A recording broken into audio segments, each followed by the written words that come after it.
אז ברוכים הבאים להרצאת העשרה נוספת של מכללת מסד. הפעם אנחנו מתכבדים לארח את גליה אלמליח חרמן, שלקחה על עצמה לתרום לכם מהידע שלה אה, בנושא ISO of Us. גליה היא יועצת ארגונית אסטרטגית, מומחית בהובלת תהליכי חדשנות, שיפור ביצועים ופיתוח אסטרטגי בארגונים מובילים בישראל. היא משלבת יוזמות ויצירתיות לצד מצוינות תהליכית ומנהיגות בפיתוח אסטרטגי. היא בעלת תואר שני בהצטיינות בייעוץ ופיתוח ארגוני עם התמחות ספציפית בפיתוח אסטרטגי, והיא תציע לנו לאמץ גישה חיובית ככלי ניהולי להגברת החוסן והביצועים בארגונים. רגע לפני שמתחילים, לידיעתכם ההרצאה מוקלטת, לאחר סיומה היא תעלה לאתר מכללת מסד.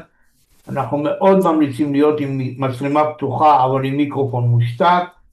במקרה של האזעקה אנחנו נפסיק את ההרצאה עד לשחרור על ידי פיקוד העורף. במקרה של תקלה אישית תצאו, תיכנסו מחדש, הכל יהיה בסדר. במקרה של נפילה כללית שנופל לי או לגליה, אז יש הפסקה של 5 דקות וכולם מתחברים מחדש.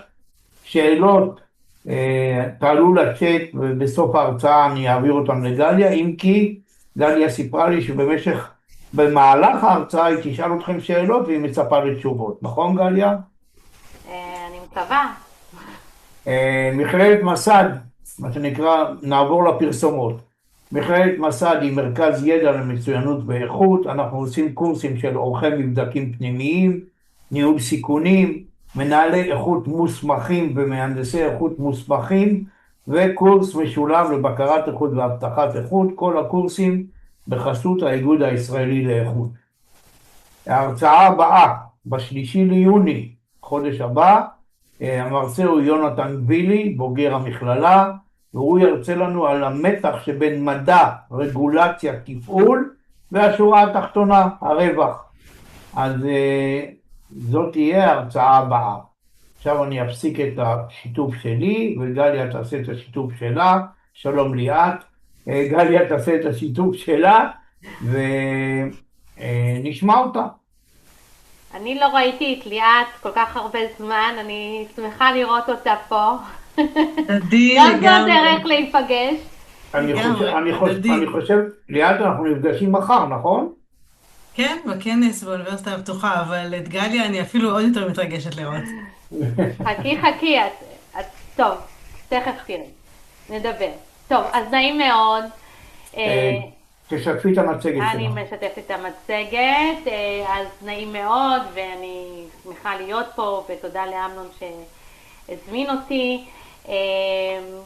אני בדיוק כשהתחלנו לדבר עכשיו, אני חושבת שאת המאמר של ISO of Us כתבתי בזמן עמקה לביא, ואת המצגת כתבתי בעכשיו, בשאגת הארי, וזה המציאות שלנו, ואני פותחת עם זה. מה זה כל השמות האלה? לא יודעת, שמות כאלה שהמחשב... בקיצור, מלחמות. בקיצור, אבל המלחמות האלה, או המערכות האלה, או איך שלא נקרא לזה, זה בדיוק הבסיס, או בדיוק הרקע ל-ISO of Us. בעצם משם זה נולד. כי בתחילת 24, כשחשבנו מה לעשות, אמרנו עוד פעם פערים ועוד פעם, זה לא היה בהיבט של איכות, זה היה בהיבט של כיועצת ארגונית מול ארגונים. חשבנו מה נכון לעשות במצב הזה שהוא מצד אחד כולם בקרוסלה של חרבות ברזל, מצד שני הרגשנו שאנשים נותנים את המקסימום, אנשים נוסעים באוטובוס תחת טילים, עובדים, מגיעים לעבודה תחת טילים, היה נראה לנו שלא נכון, שצריך לעשות משהו אחר. ואז באמת נולד הסיפור של העוצמות, שחיברנו אותו לכל מיני ממשקים ארגוניים. אחד הממשקים היה ה-ISO, האיכות, וזהו, ומפה כתבתי את המאמר לבטאון של האיכות שהתפרסם, ומשם אמנון הרים את הכפפה והזמין אותי לכאן, ומפה נתחיל. אז אמנון כבר הציג אותי, אז אין לי מה להציג את עצמי, אני עוברת הלאה. אגב, אתם תוכלו גם לקבל את המצגת. איך זה עובד, אמנון? שולחים מי שרוצה? יש הקלטה, הם יראו את המצגת בהקלטה. אז תראו את המצגת בהקלטה, ומישהו רוצה את המצגת, אין בעיה.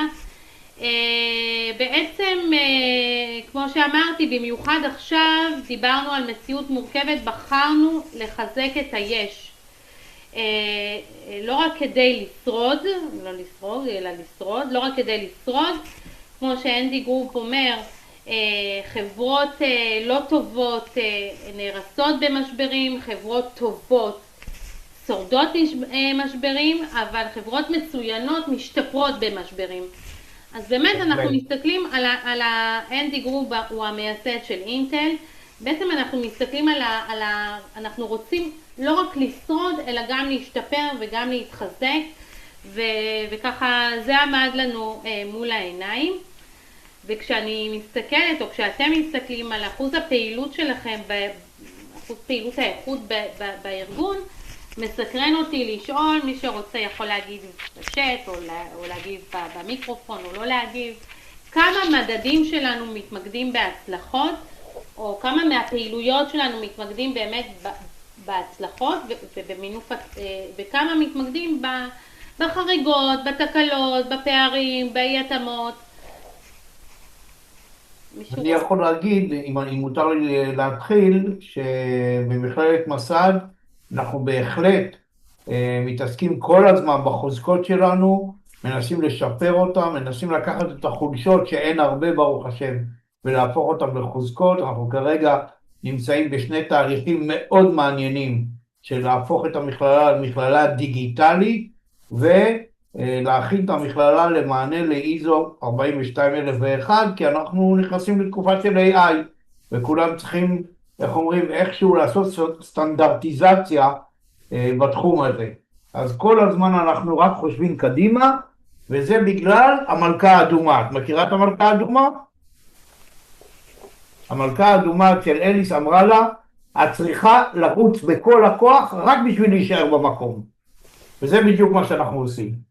אז לרוץ בכל הכוח להישאר במקום זה נקודה אחת, אבל באמת ברוב נקודת ההנחה של ההרצאה הזאת אומרת שאנחנו כאיכות מסורתית הרבה מתעסקים בחריגות ובתקלות ובפערים, ופחות ולא מספיק, לא מתעסקים, אבל לא מספיק בהצלחות ובחוזקות, וזו הפריזמה שאני רוצה לדבר עליה. אבל לפני שאני אציג את המודל, אני רוצה להציג 3 נקודות הנחה שמנחות אותנו במודל הזה. קודם כל, אנחנו רואים בעוצמות כנכס ארגוני. מה זה עוצמות? עוצמות זה המאפיינים הארגוניים שבעצם תרמו להצלחה של הארגון עד היום. ולכן העוצמות האלה אנחנו אומרים נכון למפות אותם ולחזק אותם באופן אקטיבי. באופן אקטיבי כמשאב חיוני להמשך ההצלחה. מה הם עוצמות? הנה דוגמאות: מקצועיות, חדשנות, איכות התוצרים, המשכיות תפעולית גם בעת חירום, מחויבות ומוטיבציה. כל הדברים האלה הם עוצמות, והנקודה היא לא לקחת אותם כמובן מאליו, אלא באמת לחזק אותם באופן אקטיבי. זו נקודה ראשונה, נקודת הנחה ראשונה. אני לא מצליחה לעשות את זה עם ההנפשות, אז זה יהיה כזה שקפים מלאים כל פעם. נקודה הנחה השנייה, שהיא מתחלק לשתיים. 2א', תחום האיכות הוא נדל"ן ארגוני. הפונקציה של האיכות בארגון היא רוחבית ומשמעותית, הרבה מעבר להבטחת תאימות לתקנים ורגולציה. היא יושבת על כל התהליכים הארגוניים, היא נוגעת בהנהלות, היא נוגעת בכל המחלקות, ויש למנהל האיכות היום ידע, כישורים, כלים ומומחיות וראייה רוחבית כדי לתרום גם לחוסן וגם להצלחה של הארגון, גם עסקית וגם מהותית. זה 2א', מה שנקרא מנהל האיכות יושב על נדל"ן משובח. מצד שני, זה נדל"ן שלא תמיד, אם אנשים מתעסקים בגישה מסורתית לארגון, הנדל"ן הזה לא מספיק ממומש. גישה מסורתית לארגון מתמקדת בתאימות לתקן, בזיהוי כשלים, בתיקון חריגות, בניתוח כשלים. מה לא מספיק עושה הגישה המסורתית, או מה לא עושה מספיק מנהל איכות שמתעסק בגישה המסורתית, זה מיפוי וחיזוק עוצמות, זה שכפול הצלחות, זה יותר חיבור לביצועים העסקיים. אז יש לנו מצד אחד נדל"ן ארגוני, שהוא לא תמיד מספיק ממומש. הנקודה השלישית, זה ליאת פה, ובגלל זה התרגשתי לראות אותה, למדתי את זה מליאת, מדידה מעצבת התנהגות, זה אפילו בצבעים של ליאת. לפני שידעתי שהיא באה, אז זה בכלל כיף. אז מי שיודע, לא יודע, היה תקופה שהייתי גם, עבדתי אצל ליאת כיועצת איכות, ובכל אחד מההרצאות מדדים של ליאת אומרת, מדידה מעצבת התנהגות, חיפשתי את המצגת הזו, והנה הציטוט שלה, אנשים פועלים לפי איך שמודדים אותה. ליאת, נכון או לא נכון? שאלה. גם אני ציטטתי את זה. אנחנו מלמדים את זה כאפקט הוטהורן. יש דבר כזה שקוראים לו אפקט הוטהורן, תחפשו בגוגל, זה בהחלט נכון. אז זה ככה מליאת, בצבעים של ליאת, אבל נקודת ההנחה הזו מבחינתי אומרת, אנשים פועלים לפי איך שמודדים אותם, אוקיי, אז אנחנו מבינים שמדידה לא רק מתארת מציאות, היא מעצבת אותה. כי מה שנמדד מקבל פוקוס ומאפשר שיפור והתפתחות, לכן, אם נמדוד הצלחות, נקבל יותר הצלחות. באותו היגיון. ולכן, אם אני מסתכלת, לפני שאני מציגה את המודל, מה הם 3 נקודות ההנחה שלנו בבסיס המודל, היא קודם כל להבין שעוצמות הוא נכס ארגוני, כי זה מה שעזר לנו להגיע עד היום להצלחות של הארגון. 2, הגישה המסורתית לאיכות הוא נדל"ן ארגוני שלא מספיק ממומש. ו3, מדידה מעצבת התנהגות. אולי גם את זה הייתי צריכה לעשות באדום. בהינתן 3 נקודות האלה, בוא נמשיך. איזה חבל שאין לי את הזה. טוב. צוות הצליח להפחית פניות חוזרות מלקוחות. מה אומרת הגישה המסורתית? נהדר, הבעיה נפתרה, לא צריך לעשות שום דבר. נמשיך למדוד את גרף השיפור.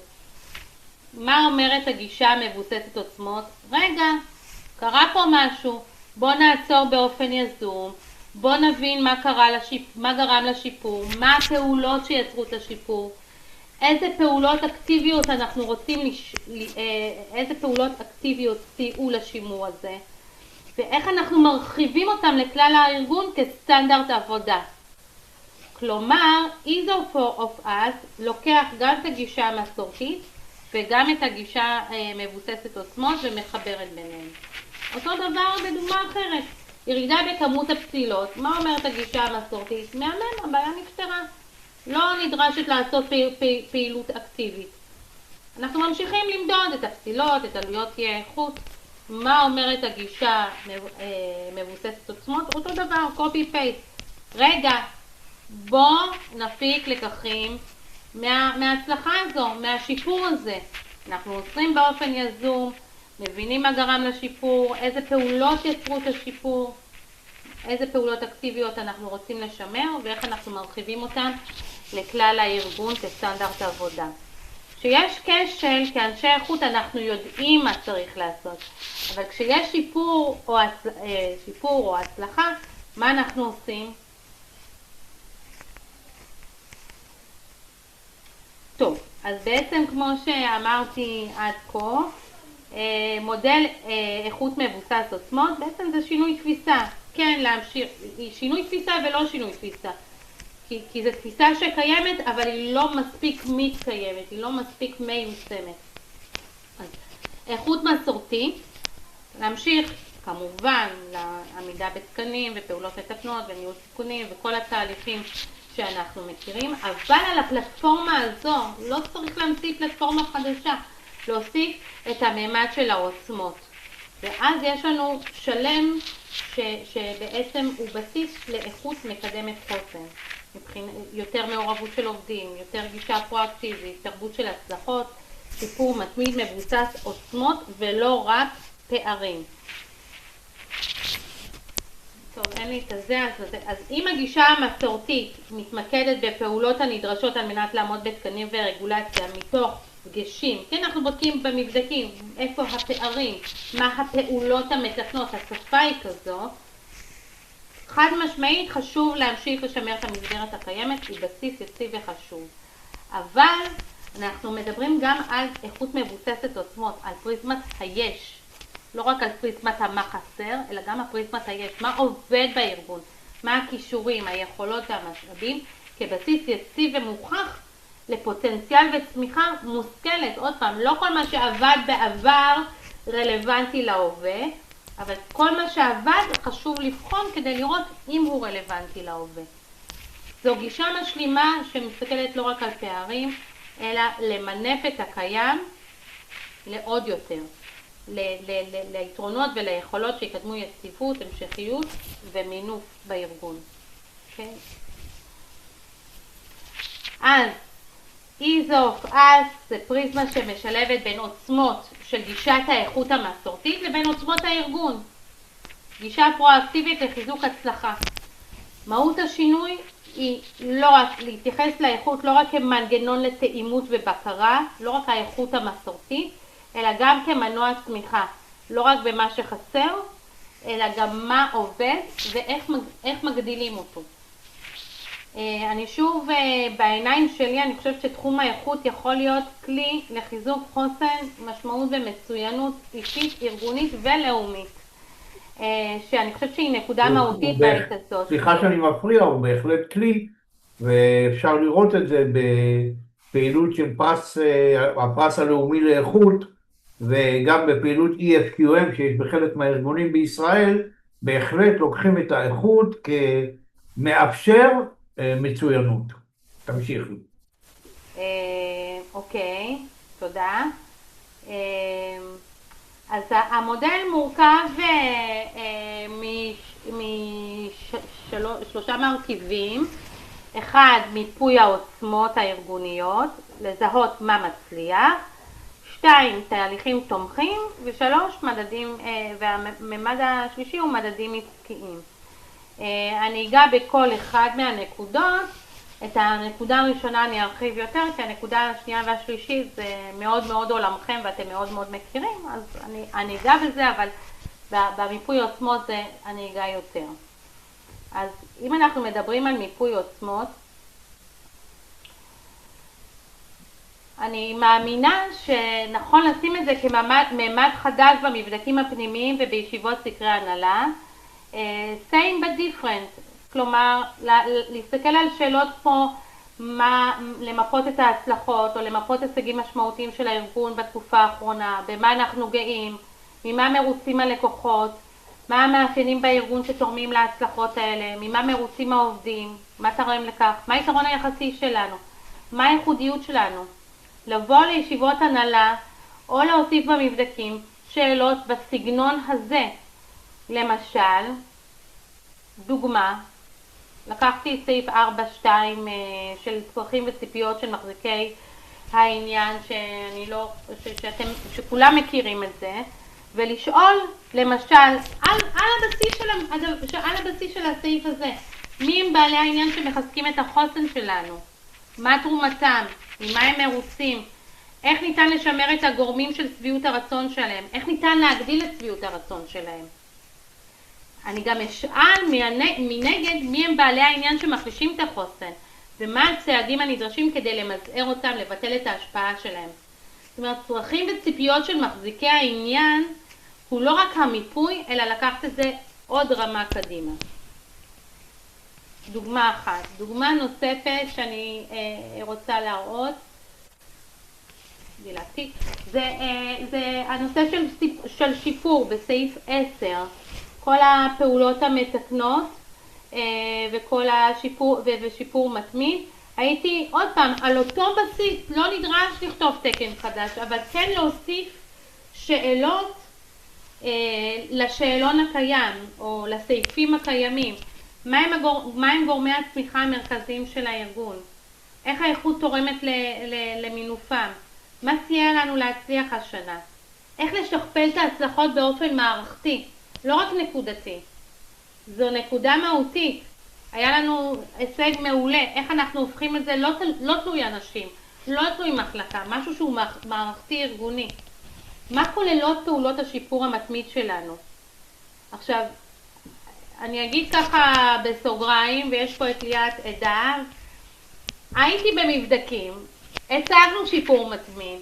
השאלה עוד פעם, יש להציג שיפור למבדק, ויש להציג שיפור שהוא באמת משמעותי, שמנכ"ל בא ואומר, וואו, אני באמת יכול לראות כמו בדיאטה, את הלפני ואת האחרי.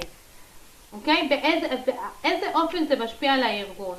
לא רק קוסמטי, לא רק נקודתי, אלא משהו שהוא מהותי. האם יש מתודה לעידוד בחינה ומדידה יוזמות אישיות וחדשנות? האם יש לנו מתודה כזו? איך אנחנו מעודדים יוזמה אישית? איך אנחנו מעודדים חדשנות? זה לא רק להראות שיפור, אני רוצה לראות את זה גם בצורה מערכתית. אז זה ככה שתי דוגמאות, ואם מישהו רוצה, בא לו להתנסות בעצמו, לחשוב על סעיף בתקן ולראות איך עושים את זה באיכות של עוצמות, מישהו רוצה לנסות, לשתף, להציע. אני רק רוצה להגיד משהו קטן, שזה פשוט, א', זה מאלף, זה מתחבר למשהו שבדיוק קורה עכשיו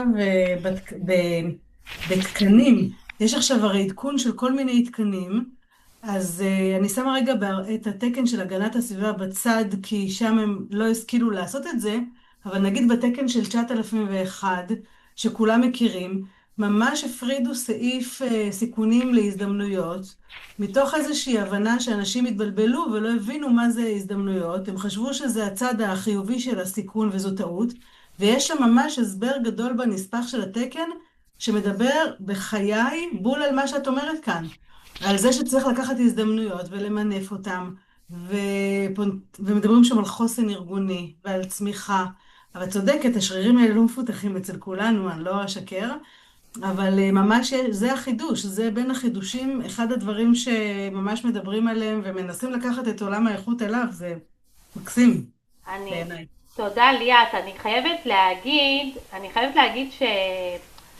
כשאני באתי מעולם ההייטק, טוב את מכירה, אבל מי שלא מכיר, באתי מעולם ההייטק, וכעובדת היו באים ועושים לי מבדק. היו באים, כאילו אני הייתי הנזכרת בקוף. בסמך. והיו תמיד באים, אז איפה הטופס הזה, ואיפה הטופס הזה, וזה היה נורא מעצבן, ואני אומרת, יסלחו לי מנהלי האיכות, ניסיתי להתחמק מזה, זה היה כאילו כאב ראש, לא הרגשתי את הערך, והסיפור הוא באמת ערך, לא רק וי, אלא באמת משהו שהוא נותן ערך ארגוני, ולא רק בהיבט של התאימות לתקנים שהוא חשוב, אבל אני חושבת שהוא כבר לא מספיק. רק שאלה אחת, לפני שעשו לך מבדק, הכנת את התהליך, את הארגון, את עצמך למבדק? כשאני הייתי עובדת, שבאו זה, לא, אני שאלתי מה צריך להכין, אמרו לי שום דבר, נבוא, באו. כי בדרך כלל ארגונים מכינים את עצמם למבדק, זה היה מבדק, דיברתי על מבדק פנימי, לא חיצוני. אוקיי, ואני מדבר על מבדק חיצוני, ועצם ההכנה למבדק זה הערך. שם יש את הערך של המבדק. אבל הערך הוא למבדק, שוב, הערך הוא מול, לראות שאתה סוגר פערים, עוד פעם, השיח והערך הוא לא מול הערך של העוצמות, הוא לא על לקחת קדימה. לא, הערך הוא לקבל את התעודה שהיא חשובה, אבל... לא. מבדק עושים מול קריטריון. והקריטריון הוא קשיח, את צודקת. אפשר משהו ברשותך גליה? כן. לפני 50 שנה הייתי בין הראשונים בצה"ל, כן, מה לעשות, שהרשו לו למחשב תהליכים לוגיסטיים, שירתתי במדבר, והמטרה הייתה להפחית אי התאמות בין הרישומים לבין המלאי. זה היה תהליך כואב עם המון התנגדויות, ובסופו של דבר זה הצליח. הזזנו את הגבינה קדימה בצורה מהותית. למה אני מספר את זה? אחת הבעיות היום חברות, ואני כרגע הולך לחברות, קחו את חברת אינטל, הכל בפנים דופק כמו שעון שוויצרי, הם רק לא זיהו שהשוק זז, החברה לא זיהתה, אז על מה מגינים? זאת אומרת, זה לא מספיק לשפר את החוזקות, אלא כל הזמן צריך להסתכל החוצה מה משתנה. וזה חסר כאן, זאת אומרת, יש כאן ציר נוסף שצריך לעקוב אחריו ולשפר את היעדים. אני מסכימה לגמרי, כמו שאמנון הציג אותי, אני יועצת אסטרטגית ומתעסקת המון באסטרטגיה, וההתמחות שלי בתואר שני הוא באסטרטגיה. אני מסכימה לחלוטין, מה משתנה בענף, לא, אתה מדבר איתי על אינטל, ובראש שלי עלה קודק, אבל לא צריך לדבר לא על אינטל ולא על קודק, צריך לדבר על הכניסה של הבינה מלאכותית, ומה זה זעזע, וכמה זה זעזע. השאלה אם זה עד כמה האיכות מובילה תהליך כזה, זו השאלה. ההרצאה היא פה למנהלי איכות. הבינה המלאכותית הייתה כתובת על הקיר. היא בסך הכל, אני כרגע אזרוק איזה משפט שעלול להרגיז, זה סוג של מנוע שיודע לשלוף נתונים, משהו דומה ל-ERP בדור הקודם. זה לא הבעיה, הבעיה היא האם אני עכשיו רואה שיוצא מוצר חדש, או צריך לפתח מוצר חדש, כמו שאינווידיה, שפעם פיתחה סתם כרטיסים גרפיים, ביום אחד רתמה אותם ליכולות חישוביות הרבה יותר גבוהות, כי זיהתה את המצב. זה שיפור. זה להיות עם העיניים על הענף, על השוק, על התמורות, בסביבה החיצונית. פחות הפריזמה של ההרצאה, אבל זה נכון. מה שאומר זה נכון. אנשי איכות, ובאחת ההרצאות אמנון אמר שבעצם היום מצפים שהמנכ"לים יהיו אנשי האיכות. זה הגורם. מה? בהחלט. יפה. זאת אומרת, הם אלה שצריכים לזהות את התמורות בשוק. איכות זה הכל. איכות זה הכל. נכון. זה בדיוק מה שאנחנו אומרים. לאיכות יש נדל"ן ארגוני, זה הכפר שמריהו, רק שהוא מתומחר פה, הוא מתנהל כמו יבנה, אני לא יודעת איך להגדיר את זה בלי סטיגמות. טוב, מישהו רוצה להתנסות בתרגיל? תודה אלי, תודה אמנון. מישהו רוצה להתנסות בתרגיל או שאנחנו ממשיכים? טוב, אז מה שנקרא בזמנכם, אני מאוד ממליצה להתנסות, לקחת איזשהו סעיף בתקן או סעיפים ולראות איך באמת, מה הערך המוסף שאפשר להוסיף לסעיף הזה, כדי שעל אותה פלטפורמה אפשר לקבל עוד ערך באמצעות עוד כמה מיקודים. הרובד הראשון, מיפוי עוצמות ארגוניות. אם יש שאלות בבקשה, אם לא אני עוברת לרובד השני. ברור. כן. הרובד השני, תהליכים תומכים. תהליכים תומכים, איך אנחנו מצליחים, איך אנחנו יכולים כאנשי איכות לעודד את ההצלחות, איזה תהליכים אנחנו יכולים לעשות לשם כך. אני אדבר עוד מעט על הדוגמאות שיש פה, לדעתי אתם מכירים את כולם, אבל אני אגיד במילה, ושאלות שמתמקדות בבחינה של סיפורי הצלחה ובשאלות כמו מה עבד טוב, מה הגורמים לכך, למה זה הצליח, איך משמרים את ההצלחה, מה היעד הבא שלנו, לאילו עוד תחומים בארגון אפשר לשכפל את ההצלחה הזו, איך נכון לשכפל אותה, איזה התאמות נדרשות בין מחלקה X למחלקה Y כדי לשפר שההצלחה לא תהיה חד פעמית ושהיא לא תהיה נקודתית. תהליכים שאפשר, אלה ככה שאלות מנחות, איזה תהליכים אפשר, למשל מיני האקתונים, breakthrough nights זה על משקל ה-fuck up nights, אם אתם מכירים, אז כמו שבפאקאפ מעלים את האי הצלחות, בברקטרו מעלים את ההצלחות, את סיפורי ההצלחה, את סיפורי ההשראה, את ההישגים, בעצם את היוזמות, כל דבר שיכול לעורר הצלחה, וחושבים על גם לעורר השראה בארגון וגם לזהות את הגורמים שסייעו לנו ואנחנו רוצים לשפר. תחקיר מוקיר, טוב, זה עולמכם לגמרי, אני לא חושבת שאני צריכה להתעכב פה. ומשוב של עוצמות, גם איזשהו תהליך שעשינו, זה בעצם לקחת את המשוב הארגוני הסטנדרטי ולהוסיף לו עוד רובד, מעבר ללמידה והתפתחות, מעבר אגב, גם רובד וגם שפה, לא עשית, לא עשית, אלא איך זה תורם. הניסוח של